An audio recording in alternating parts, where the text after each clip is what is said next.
கர்த்தருடைய பரிசுத்த நாமம் மகிமைப்படுவதாக. இந்த நாளிலும் இந்த காலை வேளையிலே கர்த்தர் நம்மை அவருக்குள் பலப்படுத்தும்படியாய் நமக்கு தருகிற வார்த்தை யோவான் எழுதின சுவிசேஷம் அதனுடைய 12வது அதிகாரம் அதனுடைய 10வது வசனம். லாசருவின் நிமித்தமாக யூதர்களில் அநேகர் போய் இயேசுவினிடத்தில் விசுவாசம் வைத்தபடியால். கர்த்தருடைய பரிசுத்த நாமம் மகிமைப்படுவதாக. இந்த வசனத்தை கொண்டுதான் தேவன் தேவஜனங்களாகிய நம்மை இன்று அவருக்குள் பலப்படுத்துகிறார். நம்முடைய வாழ்க்கையிலும் ஒவ்வொரு நாளும் கர்த்தர் இந்த வசனத்தின் அனுபவம் தேவஜனங்களாகிய நம்முடைய வாழ்க்கையிலும் வெளிப்பட வேண்டும் என்றுதான் அவர் எதிர்பார்க்கிறார். அதனால்தான் இந்த வார்த்தையை நமக்கு எழுதி கொடுத்திருக்கிறார். தேவஜனங்களுடைய வாழ்க்கையை கண்டு அநேகர் கர்த்தரிடத்தில் விசுவாசம் வைக்க வேண்டும். அப்படிப்பட்ட ஒரு நிருபங்களாகத்தான் தேவன் தம்மை வெளிப்படுத்துகிற தேவ பிள்ளைகளாகத்தான் நம்மை இந்த உலகத்திற்கு முன்பதாக அவருடைய அன்பின் அடையாளமாய் தேவன் நிறுத்தி வைத்திருக்கிறார். இந்த சம்பவம் நம்ம எல்லாருக்குமே தெரியும். லாசருவின் நிமித்தம் அவரை உயிரோடு எழுப்பின இயேசு கிறிஸ்துவின் மேல் யூத ஜனங்கள் விசுவாசம் வைத்தார்களாம். லாசருவின் நிமித்தம் அநேகர் இயேசு கிறிஸ்துவின் மேல் விசுவாசம் வைத்தார்களே, ஆனால் நம் நிமித்தமும் நிச்சயமாய் நம்முடைய ஆண்டவராக இயேசு கிறிஸ்துவை அவரே ஒன்றான மெய்தேவன் என்று அநேகர் விசுவாசிக்கும்படியாய் நம்முடைய வாழ்க்கையும் சாட்சியாக மாற வேண்டும் என்றுதான் தேவன் நம்மிடத்திலும் எதிர்பார்க்கிறார். லாசருவின் வாழ்க்கையில் நடந்தது போலதான் நம்முடைய வாழ்க்கையிலும் நம்பிக்கையற்ற சூழ்நிலையில் எப்படி லாசரு மரித்து கல்லறையில் வைக்கப்பட்டு 4 நாள் ஆன பிற்பாடு எல்லாருடைய நம்பிக்கையும் அற்றுப்போன அந்த நிலையில் கர்த்தர் மீண்டும் லாசருவுக்கு ஜீவனை கொடுத்து அவனை உயிர் பெற்றவனாய் உயிரோடு கூட எழுப்பினாரோ, அதே போலதான் நம்முடைய வாழ்க்கையிலும் நம்பிக்கையில்லாத நிலையில் பாவத்தால் செத்த கிரியைகளுடையவர்களாய் மரித்த ஜீவியத்தில் இருந்த நம்மை, மரணத்திற்கு ஏதுவான நரகத்திற்கு ஏதுவாக இருந்த நம்மை, அழிவுக்குரியவர்களாக இருந்த நம்மை கர்த்தர் தம்முடைய ஜீவனையை கொடுத்து நம்மையும் அவரோடு கூட அவருடைய உயிர்த்தெழுதலின் சாயலிலே இணைத்திருக்கிறார். நம்மையும் அவருடைய உயிர்த்தெழுதலின் சாயலில் இணைத்து ஜீவன் உள்ளவர்களாய் மாற்றியிருக்கிறார். நிச்சயமாய் நம் நிமித்தமும் நம்முடைய ஆண்டவராக இயேசு கிறிஸ்துவின் மேல் அநேகர் விசுவாசம் வைக்கும்படியான ஒரு கிரியை, அப்படிப்பட்ட ஒரு தேவ ஜனங்களாய் நாம் மாற வேண்டும் என்றுதான் தேவன் இந்த நாளிலும் நம்மோடு கூட இந்த வார்த்தையை கொண்டு அவர் கண்டித்து உணர்த்துகிறார். தேவ ஜனங்களாகிய நம்முடைய வாழ்க்கையை பார்த்து அநேகர் இயேசு கிறிஸ்துவை ஏற்றுக்கொண்டிருக்கிறார்களா?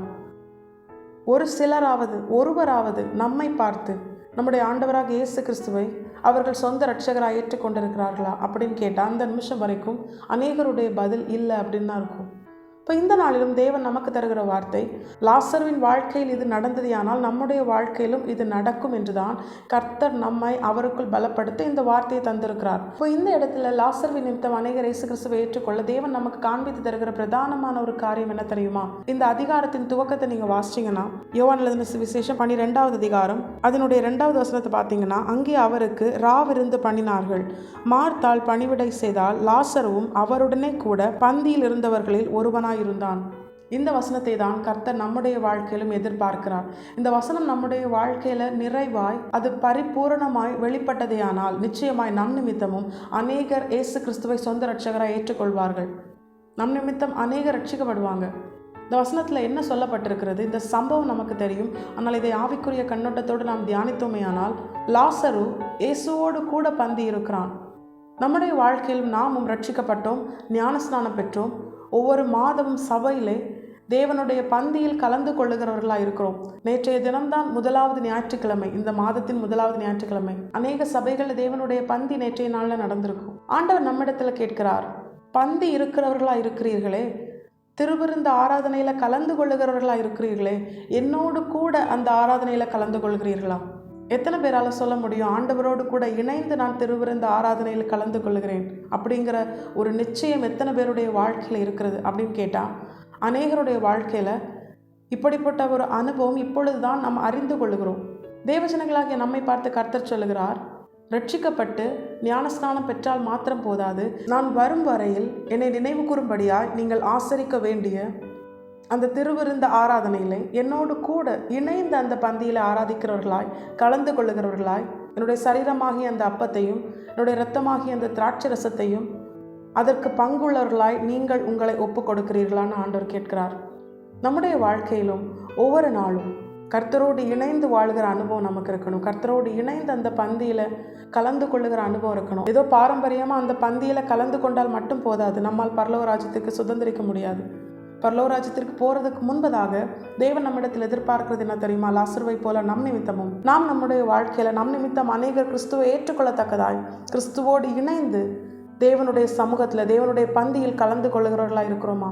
உலகம் முழுவதும் அது ஏதோ கடமை போல் அவங்க செய்கிறாங்க. அதில் கலந்து கொள்வதற்கு முன்பதாகவும் பாவம் செய்கிறாங்க. கலந்து கொண்ட பிற்பாடும் அவங்க என்ன பண்ணுறாங்க? தேவ சமூகத்திலேருந்து புறப்பட்டு வீட்டுக்கு வந்த பிற்பாடு அவங்க என்ன பண்ணுறாங்க? அவங்க பாவம் தான் செய்கிறாங்க. இப்படிப்பட்ட கிரியைகள் நம்மிடத்தில் வெளிப்படாதபடிக்கு, அபாத்திரமாய் போஜனம் பண்ணாதபடிக்கு, ஏனோ தானோன்னு மனமும் மாம்சம் விரும்புகிற பிரகாரம் செயல்பட்டு விட்டு இப்படிப்பட்ட தேவனுடைய பரிசுத்த பந்தியில துணிகரமாய் கரம் நீட்டாதபடிக்கு, தேவ சமூகத்தில் நம்மை நாமே நிதானித்து அறிந்து நாம் நியாயத்தீர்க்கப்படாதபடிக்கு, நம்முடைய தவறுகளை கர்த்தர் நமக்கு உணர்த்தும் பொழுது அதை ஏற்றுக்கொண்டு கர்த்தரிடத்தில் இனி நான் இதை செய்ய மாட்டேன் என்ற மனநிலையோடு நம்மை அர்ப்பணிக்கும் பொழுது கர்த்தர் நிச்சயமாய் நம்மோடு கூட இருந்து தம்மை பற்றி அறிகிற அறிவினால் நம்மை நீதிமான்களாக்கி அவருக்குள்ளாய் பரிசுத்தவான்களாய் கர்த்தர் ஒவ்வொரு நாளும் நம்மை உருவாக்குவது அதிக நிச்சயம்.